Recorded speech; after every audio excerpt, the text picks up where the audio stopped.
ਜਸ TV ਦੇਖ ਰਹੇ ਹੋ ਤੁਸੀਂ। ਮੈਂ KP Singh to the point ਵਿੱਚ ਤੁਹਾਡਾ ਸਭ ਦਾ ਸਵਾਗਤ ਕਰਦਾ ਹਾਂ। ਰੂਸ ਯੂਕਰੇਨ ਦੀ ਜੰਗ ਨੇ ਪੂਰੀ ਦੁਨੀਆ ਦੇ ਵਿੱਚ ਇੱਕ ਇਹੋ ਜਿਹੇ ਹਾਲਾਤ, ਇਹੋ ਜਿਹਾ ਸਹਿਮ ਪੈਦਾ ਕਰ ਦਿੱਤਾ ਹੈ ਜਿਸ ਨਾਲ ਹਰ ਕੋਈ ਸਖਤ ਸੋਚਦਾ ਪਿਆ ਕਿ ਉਸ 'ਤੇ ਆਹ ਅਸਰ ਹੋਊਗਾ, ਅਸਰ ਹੋਊਗਾ, ਅਸਰ ਹੋਊਗਾ। ਮਹਿੰਗਾਈ ਦਾ ਅਸਰ ਹੋਊਗਾ, ਤੇਲ, ਗੈਸ, 50 ਚੀਜ਼ਾਂ ਤੁਸੀਂ ਸੋਚਦੇ ਪਏ। ਪਰ ਅੱਜ ਵੇਲਾ ਹੈ ਜਾਨ ਬਚਾਉਣ ਦਾ। ਜੇ ਜਾਨ ਨਾ ਬਚੀ ਤੇ ਇਹਨਾਂ ਅਸਰਾਂ ਦਾ ਕੀ ਕਰਾਂਗੇ? ਸਵਾਲ ਬਹੁਤ ਸਾਰੇ ਆ। ਸਾਨੂੰ ਇਹ ਸਿਖਾਇਆ ਗਿਆ ਕਿ ਸਰਬੱਤ ਦੇ ਭਲੇ ਦੀ ਅਰਦਾਸ ਹੋਣੀ ਚਾਹੀਦੀ ਹੈ, ਸਰਬੱਤ ਦਾ ਭਲਾ ਮੰਗਣਾ ਚਾਹੀਦਾ ਹੈ। ਅਸੀਂ ਅੱਜ ਇਹ ਸਵਾਲ ਕਰ ਰਹੇ ਹਾਂ ਕਿਵੇਂ ਬਚਣਗੇ ਆਪਣੇ, ਪਰ ਇਹਦੇ ਵਿੱਚ ਆਪਣੇ ਇਕੱਲੇ ਉਹ ਨਹੀਂ ਜਿਹੜੇ ਸਾਡੇ ਮੁਲਕ ਨਾਲ ਸੰਬੰਧ ਰੱਖਦੇ ਆ। ਸਾਡੇ ਸਾਰੇ ਉਹ ਆਪਣੇ ਜਿਹੜੇ ਸਾਡੇ ਇੱਕ ਦੂਜੇ ਦੇ ਸਾਹਾਂ ਨਾਲ ਮੈਚ ਕਰਦੇ ਆ। ਅਸੀਂ ਉਹਨਾਂ ਦੀ ਗੱਲ ਕਰ ਰਹੇ ਹਾਂ। ਉਹਦੇ ਲਈ ਕਿੰਨੀ ਕੋਸ਼ਿਸ਼ ਕੌਣ ਕਰਦਾ ਪਿਆ, ਉਹ ਸਾਰੇ ਸਵਾਲ ਹੋਣੇ ਲਾਜ਼ਮੀ ਹੈ। ਪਰ ਅੱਜ ਥੋੜ੍ਹਾ ਜਿਹਾ ਵਿਸ਼ਾ ਜਿਹੜਾ ਸੋ ਸੀਮਤ ਰੱਖਾਂਗੇ ਅਸੀਂ, ਅਤੇ ਉਸ ਸੀਮਤ ਵਾਲੇ ਵਿਸ਼ੇ 'ਚ ਇਹ ਸਵਾਲ ਹੋਣਗੇ ਕਿ ਭਾਰਤ ਦੀ ਭੂਮਿਕਾ ਕੀ ਰਹੂਗੀ। ਭਾਰਤ ਦੇ ਜਿਹੜੇ ਸੂਬੇ ਹੈਗੇ ਆ ਉਹ ਜ਼ਿਆਦਾ ਟੈਨਸ਼ਨ ਵਿੱਚ ਕਿਉਂ ਆ, ਉੱਥੇ ਸਲਾਮਤੀ ਦੀਆਂ ਦੁਆਵਾਂ ਜ਼ਿਆਦਾ ਕਿਉਂ ਹੋ ਰਹੀਆਂ, ਇਹ ਸਾਰੇ ਸਵਾਲ ਹੋਣਗੇ। ਇਹ ਵਿਸ਼ਾ ਬਹੁਤ ਵੱਡਾ ਹੈਗਾ। ਇਸ ਨੂੰ ਜਿਵੇਂ ਜਿਵੇਂ ਖੋਲ੍ਹਦੇ ਜਾਵਾਂਗੇ ਅਤੇ ਉਵੇਂ ਉਵੇਂ ਵੱਡਾ ਹੁੰਦਾ ਜਾਊਗਾ, ਜਿਵੇਂ ਜਿਵੇਂ ਰਸ਼ੀਆ ਯੂਕਰੇਨ 'ਤੇ ਹਮਲਾਵਰ ਹੁੰਦਾ ਜਾ ਰਿਹਾ ਹੈ। ਅਤੇ ਇਹੀ ਸਵਾਲ ਪੁੱਛਾਂਗੇ ਕਿਵੇਂ ਬਚਣਗੇ ਆਪਣੇ।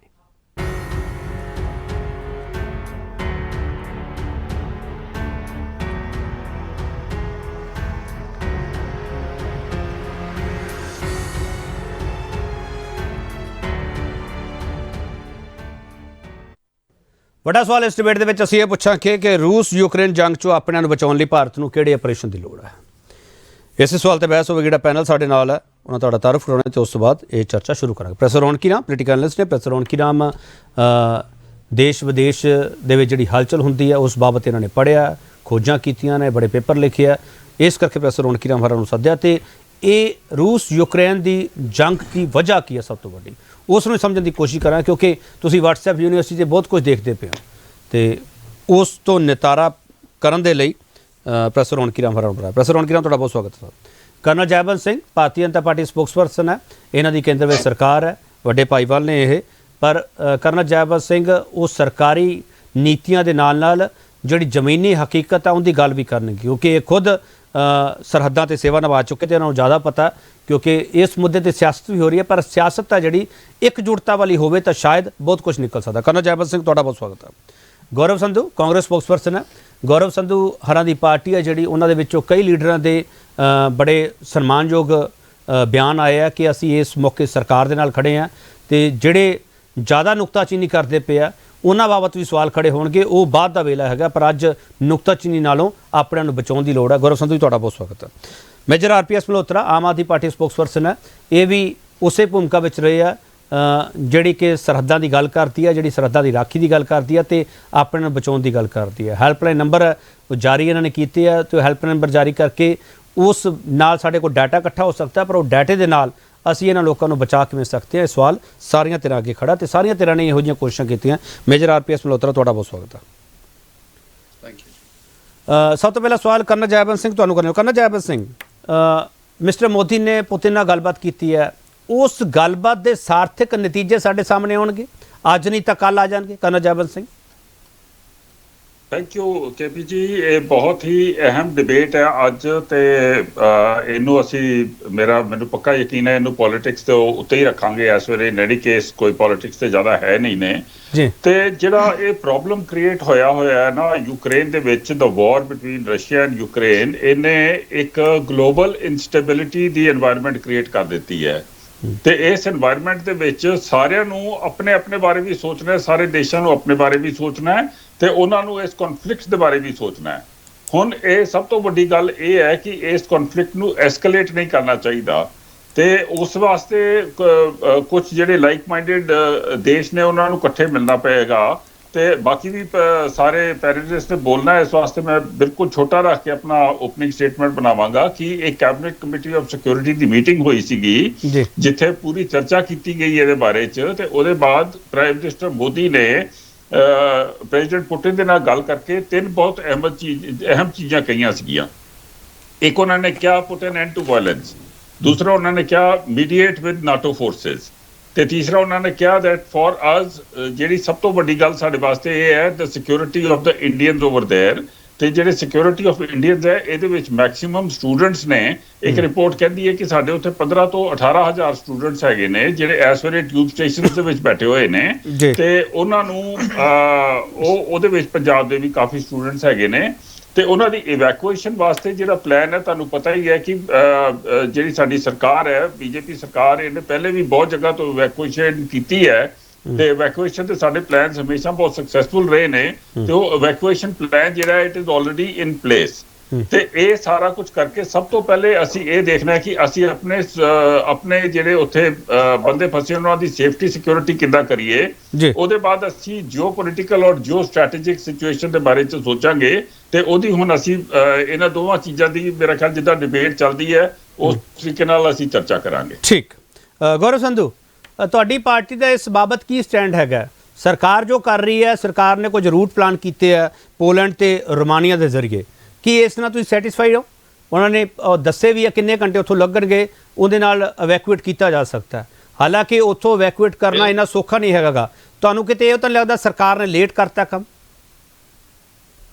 ਦੇਖੋ, ਆਪਣਾ ਕੇਪੀ ਜੀ, ਆਪਣੇ ਬੀਜੇਪੀ ਦੇ ਭਾਈ ਸਾਹਿਬ ਨੇ ਬਹੁਤ ਵਧੀਆ ਗੱਲ ਕੀਤੀ। ਆਪਾਂ ਨੂੰ ਪੋਲਿਟਿਕਸ ਤੋਂ ਉੱਪਰ ਉੱਠ ਕੇ ਇਸ ਮਸਲੇ ਤੇ ਗੱਲ ਕਰਨੀ ਚਾਹੀਦੀ, ਕਿਉਂਕਿ ਆਪਣੇ ਦੇਸ਼ ਦੇ ਨਾਗਰਿਕਾਂ ਦਾ, ਸਿਟੀਜ਼ਨ ਦਾ ਇਹ ਮੇਨ ਜਿਹੜਾ ਮੁੱਦਾ ਹੈਗਾ ਵੀ ਆਪਾਂ ਉਹਨਾਂ ਨੂੰ ਉੱਥੋਂ ਇਵੈਕੂਏਟ ਕਿਵੇਂ ਕਰਨਾ ਹੈ।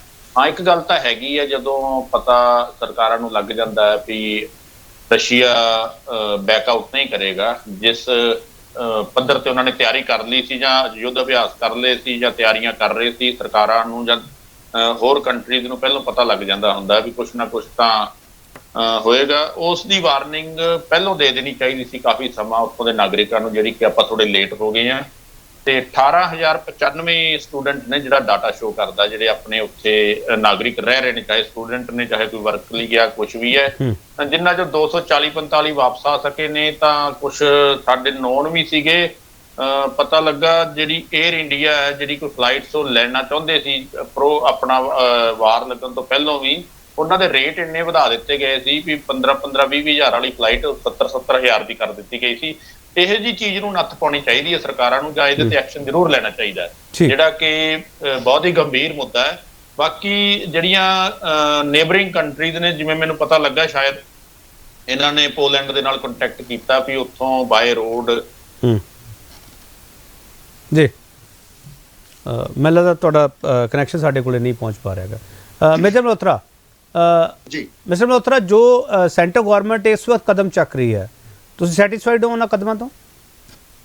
ਕੇਪੀ ਜੀ, ਥੋੜਾ ਜਿਹਾ ਐ ਲੱਗਦਾ ਹੈ ਕਿ ਸੈਂਟਰਲ ਗਵਰਨਮੈਂਟ ਥੋੜੀ ਆਪਣੇ ਰਿਐਕਸ਼ਨ ਵਿੱਚ ਲੇਟ ਹੋ ਗਈ ਹੈ। ਇਹਨਾਂ ਨੂੰ ਪ੍ਰੋਐਕਟਿਵ ਐਕਸ਼ਨਸ ਲੈਣੇ ਚਾਹੀਦੇ ਸੀਗੇ, ਹੁਣ ਰਿਐਕਟਿਵ ਹੋ ਗਏ ਨੇ। ਔਰ ਤੁਸੀਂ ਦੇਖਿਆ ਹੋਣਾ ਕਿ 에ਅਰ ਇੰਡੀਆ ਦੀ ਜਿਹੜੀ ਫਲਾਈਟ ਲੋਕਾਂ ਨੂੰ ਉੱਥੇ ਲੈਣ ਗਈ ਸੀ, ਉਹਨੂੰ ਵਾਪਸ ਆਣਾ ਪਿਆ ਹੈਗਾ। ਸੋ ਜੇ ਸਮਾਂ ਰਹਿੰਦੇ ਆ ਇਹ ਕਦਮ ਪਹਿਲਾਂ ਚੁੱਕ ਲਿੱਤੇ ਜਾਂਦੇ, ਅੱਜ ਤੋਂ 4-5 ਦਿਨ ਪਹਿਲਾਂ ਜਾਂ ਹਫ਼ਤਾ ਪਹਿਲਾਂ, ਕਿਉਂਕਿ এনवायरमेंट ਬਣਿਆ ਹੋਇਆ ਸੀ, ਸਾਰੀ ਦੁਨੀਆ ਦੇਖ ਰਹੀ ਸੀ ਵੀ ਕੁਝ ਨਾ ਕੁਝ ਹੋਣ ਵਾਲਾ ਹੈਗਾ, ਔਰ ਕਈ ਦੇਸ਼ਾਂ ਨੇ ਕਦਮ ਚੁੱਕੇ ਵੀ ਨੇ। ਸੋ ਆਪਾਂ ਜੇ ਉਸ ਸਮੇਂ ਇਹ ਕਦਮ ਚੁੱਕ ਲੈਂਦੇ ਤਾਂ ਬੜੇ ਅੱਛੇ ਰਹਿੰਦੇ। ਦੂਸਰਾ, ਜਿਹੜੀ ਪ੍ਰਾਈਵੇਟ ਫਲਾਈਟਸ ਨੇ ਉਹਨਾਂ ਦੇ ਰੇਟਸ ਬਹੁਤ ਵੱਧ ਗਏ ਯੂਐਸ ਆਪਣਾ ਜੀ, ਤੇ ਗਵਰਨਮੈਂਟ ਥੋੜਾ ਆਪ ਹੁਣ ਅੱਗੇ ਆ ਕੇ ਆਪਣੇ ਖਰਚੇ ਤੇ ਚਾਰਟਰਡ ਫਲਾਈਟਸ ਲਈ ਜਿਹੜਾ ਭਾਰਤੀਆਂ ਨੂੰ ਵਾਪਸ ਲਿਆਉਣ ਦਾ ਇੰਤਜ਼ਾਮ ਕਰਨਾ ਚਾਹੀਦਾ, ਕਿਉਂਕਿ ਮੁਸੀਬਤ ਦੀ ਇੱਕ ਘੜੀ ਹੈਗੀ ਹੈ। ਉਹਨਾਂ ਦੇ ਜੌਬਸ ਛੁੱਟ ਗਏ ਜਾਂ ਉਹਨਾਂ ਦੇ ਬੱਚਿਆਂ ਦੀ ਪੜ੍ਹਾਈ ਛੁੱਟ ਗਈ ਹੈ, ਉਹਨਾਂ ਦਾ ਨੁਕਸਾਨ ਹੋ ਰਿਹਾ ਹੈਗਾ। ਤਾਂ ਇਹ ਜਿਹੜਾ ਆਉਣ ਦਾ ਖਰਚਾ ਹੈਗਾ, ਇਵੈਕੂਏਟ ਕਰਨ ਦਾ ਖਰਚਾ ਹੈ, ਉਹ ਮੇਰੇ ਖਿਆਲ ਨਾਲ ਗਵਰਨਮੈਂਟ ਨੂੰ ਚੁੱਕਣਾ ਚਾਹੀਦਾ। ਔਰ ਅੰਤਰਰਾਸ਼ਟਰੀ ਲੈਵਲ ਤੇ ਇਸ ਬਾਬਤ ਪਲਾਨ ਤਿਆਰ ਹੋ ਗਿਆ ਮਿਸਟਰ ਮਲਹੋਤਰਾ, ਜਿਹੜੀ ਗੱਲ ਤੁਸੀਂ ਕਹਿ ਰਹੇ ਹੋ। ਅੰਤਰਰਾਸ਼ਟਰੀ ਲੈਵਲ ਤੇ ਮੇਰੇ ਖਿਆਲ ਨਾਲ ਸਾਰੇ ਅੰਤਰਰਾਸ਼ਟਰੀ ਭਾਈਚਾਰੇ ਨੂੰ ਇਕੱਠੇ ਆਉਣਾ ਚਾਹੀਦਾ ਹੈ ਔਰ ਦਬਾਅ ਪਾ ਕੇ ਰੂਸ ਨੂੰ ਰਿਸਟ੍ਰੇਨ ਕਰਨਾ ਚਾਹੀਦਾ। ਚਲੋ, ਮੈਂ ਇੱਕ ਛੋਟਾ ਬ੍ਰੇਕ ਲਵਾਂਗਾ, ਬ੍ਰੇਕ ਤੋਂ ਵਾਪਸ ਆਵਾਂਗੇ। ਰੂਸ ਨੂੰ ਰੋਕਣਾ ਬੜਾ ਜ਼ਰੂਰੀ ਹੈਗਾ।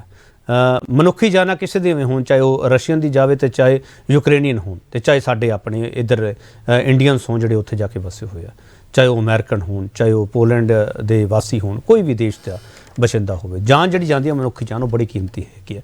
ਇਹਦੇ ਅੰਦਾਜ਼ੇ ਬਾਅਦ 'ਚ ਲਾਏ ਜਾਣਗੇ ਕਿ ਇਸ ਦਾ ਅਸਰ ਕੀ ਹੋ ਰਿਹਾ, ਪਰ ਅੱਜ ਸਭ ਤੋਂ ਪਹਿਲਾਂ ਜ਼ਿੰਦਗੀ ਬਚਾਉਣੀ ਜ਼ਰੂਰੀ ਹੈ। ਵਾਪਸ ਆ ਰਿਹਾ।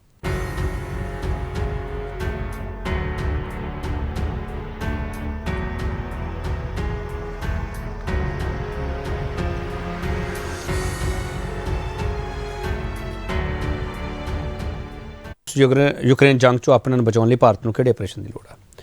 ਉੱਥੇ ਜਿਹੜੀ ਸਾਡੇ ਕੋਲ ਰਿਪੋਰਟਸ ਸਾਨੂੰ ਮਿਲ ਰਹੀਆਂ ਹੈਗੀਆਂ ਜਾਂ ਉੱਥੋਂ ਜਿਹੜੇ ਵਿਦਿਆਰਥੀ ਹੈਗੇ ਆ, ਜਿਹੜੇ ਆਮ ਬਸ਼ਿੰਦੇ ਹੈਗੇ, ਉਹ ਆਪਣੇ ਵੀਡੀਓ ਸ਼ੇਅਰ ਕਰਦੇ ਪਏ ਆ ਕਿਸ ਤਰ੍ਹਾਂ ਉਹਨਾਂ ਦੇ ਹਾਲਾਤ ਆ। ਕਈਆਂ ਕੋਲੇ ਪੈਸੇ ਮੁੱਕੇ ਹੋਏ ਆ, ਕਈਆਂ ਕੋਲੇ ਖਾਣ ਪੀਣ ਦੀਆਂ ਚੀਜ਼ਾਂ ਦੀ ਕਮੀ ਹੈਗੀ। ਬਹੁਤ ਇਹੋ ਜਿਹੇ ਹਾਲਾਤ ਆ ਜਿਹੜੇ ਸਾਡੇ ਸਾਹਮਣੇ ਪਏ ਆ ਅਤੇ ਬਹੁਤੇ ਮਾਪੇ ਆ ਜਿਹੜੇ ਉਹ ਲਗਾਤਾਰ ਬੋਲਦੇ ਪਏ ਆ ਕਿ ਸਾਡੇ ਬੱਚਿਆਂ ਨੂੰ ਬਚਾਓ। ਪ੍ਰੋਫੈਸਰ ਰੌਣਕੀ ਰਾਮ ਸਰ, ਇਹ ਹਾਲਾਤ ਪੈਦਾ ਕਿਉਂ ਹੋਏ ਕਿ ਅੱਜ ਮਿੰਨਤਾਂ ਤਰਲੇ ਕਰਨੇ ਪੈ ਰਹੇ ਆ ਜਾਨ ਬਚਾਉਣ ਦੇ ਲਈ? ਪ੍ਰੋਫੈਸਰ ਰੌਣਕੀ ਰਾਮ, ਕੋਈ ਤਾਂ ਵਜ੍ਹਾ ਹੋਊਗੀ ਨਾ। ਯੂਕਰੇਨ ਜੇ ਅੱਜ ਇਕੱਲਾ ਖੜਾ ਮਹਿਸੂਸ ਕਰਦਾ ਪਿਆ, ਯੂਕਰੇਨ ਦੇ ਜਿਹੜੇ ਨੁਮਾਇੰਦੇ ਹੈਗੇ ਆ ਜਦੋਂ ਅਪੀਲਾਂ ਕਰਨ ਕਿ ਭਾਈ ਸਾਡੇ ਨਾਲ ਤਾਂ ਕੋਈ ਆ ਕੇ ਖੜ ਜਾਓ, ਤੇ ਉੱਥੋਂ ਨਾਲ ਇਹ ਵੀ ਕਹਿਣ ਕਿ ਰਸ਼ੀਅਨ ਲੋਕਾਂ ਨੂੰ ਵੀ ਅਸੀਂ ਅਪੀਲ ਕਰਦੇ ਹਾਂ ਕਿ ਆਪਸ ਵਿੱਚ ਸਾਨੂੰ ਇਹੋ ਜਿਹਾ ਕੁਝ ਨਹੀਂ ਕਰਨਾ ਚਾਹੀਦਾ। ਪ੍ਰੋਫੈਸਰ ਰੌਣਕੀ ਰਾਮ, ਇਹੋ ਜਿਹੇ ਹਾਲਾਤ ਪੈਦਾ ਕੌਣ ਕਰ ਰਿਹਾ? ਅਨਮਿਊਟ ਕਰ ਲਓ ਰੌਣਕੀ ਰਾਮ ਜੀ, ਅਨਮਿਊਟ ਕਰ ਲਓ, ਮਿਊਟ ਹੋ ਤੁਸੀਂ। ਇਸ ਸਵਾਲ ਨੂੰ ਸਮਝਣ ਵਾਸਤੇ ਜੀ ਸਾਨੂੰ ਤਕਰੀਬਨ 2014 ਤੱਕ ਵਾਪਸਣਾ ਪਵੇਗਾ। ਲੇਕਿਨ ਜੇ ਤੁਸੀਂ 2 ਦਿਨ ਪਹਿਲਾਂ 21 ਫਰਵਰੀ 2-3 ਦਿਨ ਪਹਿਲਾਂ ਪੁਤਨ ਦੀ ਸਪੀਚ ਸੁਣੋ, ਜਿਹੜੀ ਕਿ ਬਹੁਤ ਹੀ ਡਿਟੇਲ ਵਿੱਚ ਸਪੀਚ ਸੀਗੀ, ਉਹਦੇ 'ਚ ਉਹਨਾਂ ਨੇ ਕਾਫੀ ਆਪਣੇ ਕਾਰਨ ਦੱਸੇ ਆ। ਲੇਕਿਨ ਹੈਰਾਨਗੀ ਹੈ ਕਿ ਸਾਡੇ ਕੋਲ ਜਿਹੜਾ ਮੀਡੀਆ ਆ ਰਿਹਾ ਉਹ ਵੈਸਟ ਮੀਡੀਆ ਹੀ ਆਉਂਦਾ ਹੈ। ਲਿਟਰਲੀ ਹੈ ਸਾਡੇ ਪਾਸ ਇੱਕ ਰਸ਼ੀਅਨ ਪਰਸਪੈਕਟਿਵ, 2 ਸਾਈਡ ਪਰਸਪੈਕਟਿਵ ਨਾ ਹੋ ਕੇ ਸਿੰਗਲ ਪਰਸਪੈਕਟਿਵ ਹੁੰਦਾ ਹੈ।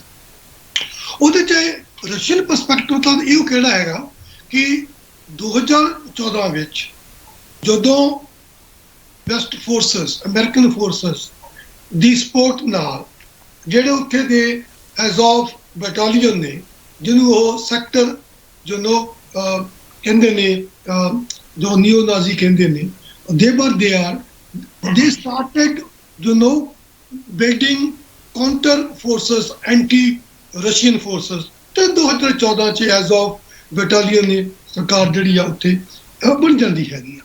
ਨੋ ਆਫਟਰ ਦੈਟ ਉਹ ਵੀ ਕਹਿੰਦਾ ਕਿ 2014 ਦੇ ਵਿੱਚ ਹੀ ਉਹ ਓਡੀਸ਼ਾ ਨਾਮ ਦੀ ਉੱਥੇ ਸ਼ਹਿਰ ਵਿੱਚ ਇੱਕ ਸੀ ਬਿਲਡਿੰਗ 'ਚ ਡਜ਼ਨਸ ਆਫ ਜਿਹੜੇ ਯੂਕਰੇਨੀਅਨ ਸੀਗੇ ਪ੍ਰੋ ਰਸ਼ੀਅਨ ਜਾਂ ਉਹ ਸਿਸਟਮ ਨਾਲ ਸੀਗੇ, ਉਹਨਾਂ ਨੇ ਜਿੰਦਾ ਜਲਾ ਦਿੱਤਾ ਗਿਆ।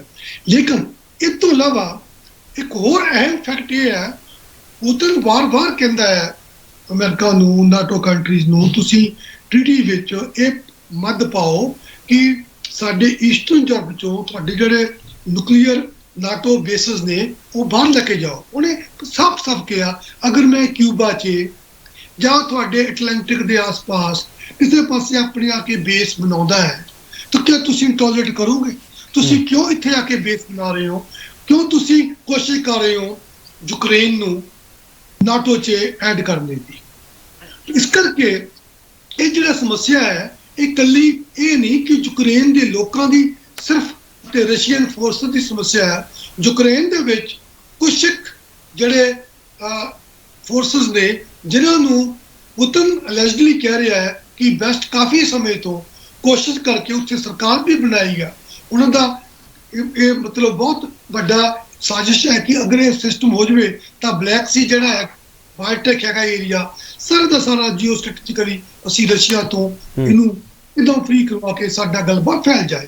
ਤੇ ਸੋਵੀਅਤ ਯੂਨੀਅਨ ਜਦੋਂ ਸੀਗਾ, ਉਦੋਂ ਦਾ ਇਹ ਕਹਿਣਾ ਹੈ ਕਿ ਉਦੋਂ ਤੋਂ ਹੀ ਅਮਰੀਕਾ ਦਾ ਤੇ ਪੂਰੇ ਵੈਸਟ ਦਾ ਇਹ ਨਜ਼ਰੀਆ ਰਿਹਾ ਕਿ ਕਿਸੇ ਤਰ੍ਹਾਂ ਨਾਲ ਉਹ ਆਈਡੀਓਲੋਜੀ ਬੇਸ਼ੱਕ ਜਿਹੜੀ ਸੀਗੀ ਕਮਿਊਨਿਜ਼ਮ ਤੇ ਆਪਣੇ ਜਾਂ ਸੋਸ਼ਲਿਜ਼ਮ ਤੇ ਕੈਪੀਟਲਿਜ਼ਮ ਦੀ, ਉਹਦੇ 'ਚ ਬੇਸ਼ੱਕ ਫ੍ਰਾਂਸਿਸ ਫਿਕੂਆਮਾ ਨੇ ਕਿਹਾ ਸੀਗਾ ਆਫਟਰ ਸੋਵੀਅਤ ਜਿਹੜਾ ਬ੍ਰੇਕਅਪ ਹੋਈ ਆ 1991 ਵਿੱਚ ਰੇਕਜਾਵਿਕ ਆਈਲੈਂਡ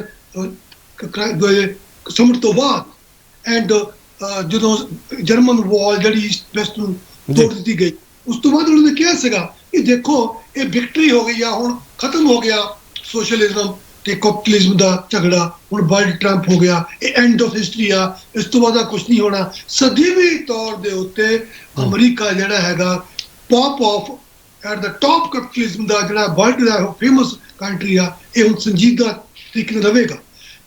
ਪੁਤਨ ਦਾ ਕਹਿਣਾ ਸੀ ਕਿ ਇਹ ਇਦਾਂ ਪੋਸੀਬਲ ਨਹੀਂ ਹੋ ਸਕਦਾ। ਰਸ਼ੀਆ ਨੇ ਸਡਨਲੀ ਮਤਲਬ ਕਿ ਬਹੁਤ ਥੋੜੇ ਸਮੇਂ 'ਚ ਆਪਣੀ ਪੂਰੀ ਪਾਵਰ ਗੇਨ ਕੀਤੀ ਆ। ਯੂਕਰੇਨ ਸੈਕੰਡ ਸੀਗਾ ਏਰੀਆ ਜਿੱਥੇ ਨਿਊਕਲੀਅਰ ਬੰਬ ਜਿਹੜੇ ਸੀ ਸਭ ਤੋਂ ਜ਼ਿਆਦਾ ਸਟਾਕ ਪਾਈਡ ਸਨ, ਜਿਹਦੇ ਤੇ ਰਸ਼ੀਆ ਦਾ ਕੰਟਰੋਲ ਸੀਗਾ ਆਫਟਰ ਕਾਮਨਵੈਲਥ ਆਫ ਨੇਸ਼ਨ ਤੋਂ ਬਾਅਦ ਰਸ਼ੀਆ ਦੀ ਡਿਵੀਜ਼ਨ ਤੋਂ ਬਾਅਦ ਸੋਵੀਅਤ ਯੂਨੀਅਨ ਦੀ। ਲੇਕਿਨ ਹੁਣ ਜੇ ਤੁਸੀਂ ਸਪੀਚ ਸੁਣੋ ਉਹਦੀ, ਉਹ ਸਾਡੇ ਕੋਲ ਨਹੀਂ ਡਾਟਾ ਉਹਦਾ, ਪੁਤਨ ਨੇ ਬੜਾ ਹੀ ਸਟਰੋਂਗਲੀ ਕਿਹਾ, ਕਹਿੰਦਾ ਕਿ I'm telling this best for the last 8 years ਕਿ ਤੁਸੀਂ ਬਾਜ ਆ ਜਾਓ, ਤੁਸੀਂ ਨਹੀਂ ਹਟਦੇ। ਕਹਿੰਦਾ ਮੈਂ ਇੰਨੀ ਕੁ ਤਿਆਰੀ ਕਰ ਬੈਠਾ ਹਾਂ, ਤੁਹਾਨੂੰ ਮੈਂ ਦੱਸ ਰਿਹਾ ਕਿ best would cease to exist if you will provoke me to do this। ਥੋੜਾ ਸੋਚ ਸਮਝ ਕੇ ਇਹਨੂੰ ਕਰੋ। ਇਸ ਲਈ ਜਿਹੜਾ ਤੁਹਾਡਾ ਸਵਾਲ ਹੈ ਉਹ ਕੱਲਾ ਯੂਕਰੇਨ ਦੇ ਲੋਕਾਂ ਨਾਲ ਕੋਈ ਨਹੀਂ ਖੜਾ, ਉਹ ਨਹੀਂ ਹੈਗਾ।